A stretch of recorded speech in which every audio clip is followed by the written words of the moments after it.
Bismillahirrahmanirrahim. Assalamualaikum warahmatullahi wabarakatuh. Alhamdulillah sahabatku semuanya, kita bisa berjumpa lagi pada kesempatan kali ini. Semoga kita semuanya selalu diberikan kesehatan oleh Allah Subhanahu wa taala, dijauhkan dari segala mara bahaya apapun, dan semoga kehidupan kita semuanya selalu diberikan keberkahan oleh Allah Subhanahu wa taala. Amin ya Allah ya rabbal alamin. Alangkah baiknya untuk mengawali pertemuan kita pada hari ini, kita awali juga dengan membacakan sholawat kepada Rasulullah Shallallahu Alaihi Wasallam. Semoga kita semuanya mendapatkan syafaatul uzma di yaumil qiyamah nanti. Amin ya Allah ya rabbal alamin. Sallallahu ala Muhammad. Sallallahu alaihi wasallam. Sallallahu ala Muhammad. Sallallahu alaihi wasallam. Sahabatku semuanya, insya Allah pada kesempatan kali ini mungkin saya akan mencoba sedikit membahas tentang iman. Sahabatku semuanya, apa sih yang dimaksud dengan iman itu? Apa sih iman itu? Iman adalah percaya. Menurut bahasanya itu percaya. Sedangkan menurut istilahnya iman adalah menjalankan segala perintahnya dan menjauhi segala larangannya. Meyakini dengan hati, dengan ucapan, dengan lisan dan perbuatan, kita itu beriman kepada Allah Subhanahu wa taala. Nah, dalam sebuah hadis disebutkan bahwa banyak yang menyebutkan bahwa iman itu banyak, dalam hadis-hadis itu bahwa iman itu memiliki beberapa cabang iman. Dan di sini saya akan mencoba membacakan sebuah hadis yang diriwayatkan dari Abu Hurairah radhiyallahu anhu. Katanya Rasulullah Shallallahu Alaihi Wasallam bersabda, iman itu terdiri dari lebih dari 70 bagian, dan malu adalah salah satu dari bagian-bagian iman. Jadi dalam hadis tersebut sudah jelas bahwa iman itu terdiri dari 70 bagian. Sangat banyak sekali iman itu. Dan salah satu dari iman itu adalah malu. Jadi ketika seseorang memiliki rasa malu, berarti dia masih memiliki iman, berarti dia beriman. Beriman kepada siapa? Kepada Allah Subhanahu wa taala. Kenapa kok malu bisa termasuk kita memiliki iman? Karena ketika kita malu, misal contoh nih, kita seorang laki-laki atau seorang perempuan, misalnya seorang perempuan itu seluruh badannya itu aurat, maka harus ditutup. Maka ketika dia masih memiliki rasa malu, dia akan menutup seluruh auratnya supaya tidak terlihat oleh lelaki yang bukan mahramnya. Jadi dia akan menutup semua auratnya. Tapi ketika wanita tersebut sudah tidak memiliki rasa malu, maka dia akan seenaknya melihatkan auratnya tanpa menutupnya di depan lelaki yang bukan mahramnya. Jadi malu itu penting, harus kita miliki rasa malu itu, tapi jangan sampai kita malu-maluin seperti itu. Jadi ingat ya, rasa malu itu sangat penting. Memang wajar harus kita memiliki rasa malu, karena malu adalah sebagian dari iman.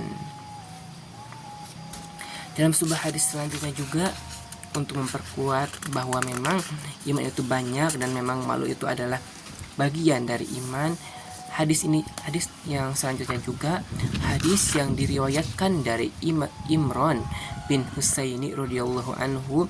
Katanya Nabi Shallallahu Alaihi Wasallam telah bersabda, malu itu tidak datang kecuali dengan membawa kebaikan. Jadi sudah jelas, selain malu itu adalah bagian dari iman, maka ketika kita memiliki rasa malu juga, maka malu itu akan datang kecuali dengan membawa kebaikan. Malu itu tidak akan datang kecuali dengan membawa kebaikan. Jadi ketika kita memiliki rasa malu, maka insya Allah kebaikan akan datang kepada kita. Amin ya Allah ya Rabbal Alamin. Kemudian sahabatku semuanya, ingat kita itu harus memiliki rasa malu, dan malu itu adalah bagian daripada iman.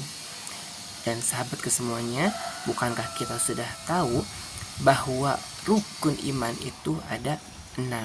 Yang pertama iman kepada Allah Subhanahu wa taala, yang kedua iman kepada malaikat-malaikat Allah, yang ketiga iman kepada kitab-kitab Allah, yang keempat iman kepada rasul-rasul Allah, yang kelima iman kepada hari akhir, dan yang keenam iman kepada qada dan qadarnya Allah. Itulah rukun iman yang harus kita ketahui. Ingat, bukan hanya harus kita ketahui saja, tapi harus kita jalankan, harus kita percayai, kita amalkan dalam kehidupan sehari-hari. Bagaimana maksudnya kita harus menjalankan atau mengamalkan rukun iman tersebut? Yang pertama, iman kepada Allah Subhanahu wa taala. Bagaimana cara menjalankan iman kepada Allah? Yaitu dengan cara menjalankan segala perintahnya dan menjauhi segala larangannya, menjalankan sholat 5 waktu, puasa di bulan Ramadan, memperbanyak amal ibadah-ibadah yang lainnya, dan menjauhi segala larangannya, menjauhi perbuatan zina, meminum minuman keras, menjauhi melawan orang tua, dan perbuatan dosa lainnya kita jauhi itu semua. Maka itu kita sudah mengamalkan iman kepada Allah Subhanahu wa taala. Kemudian yang kedua, iman kepada malaikat-malaikat Allah. Bagaimana cara mengamalkan iman kepada malaikat Allah? Kita mempercayai bahwa akan adanya malaikat, bahwa malaikat itu memang ada, walaupun kita tidak bisa melihat malaikat tersebut.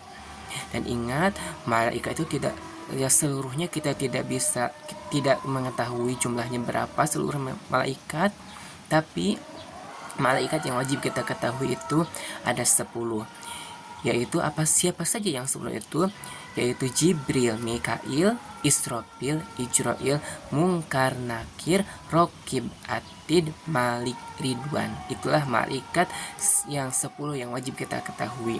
Dan malaikat tersebut ada tugas-tugasnya masing-masing. Insya Allah di kemudian hari kita akan membahas tugas para malaikat yang 10 tersebut. Kemudian bagaimana cara kita mengamalkan iman kepada kitab-kitabnya Allah?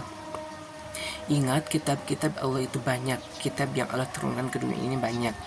Seluruhnya kitab yang Allah turunkan ke muka bumi ini ada 104. Tapi yang 100 itu berupa suhuf, lembaran-lembaran. Kemudian yang 4 itu berupa kitab yang wajib kita ketahui. Kita yang 4 itu. Kitab apa saja yang wajib kita ketahui?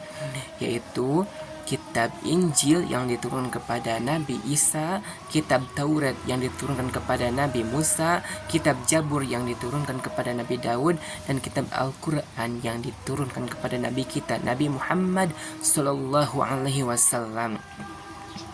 Itulah cara kita mengamalkan iman kepada kitab-kitabnya Allah dengan cara mempercayai kitab-kitab tersebut.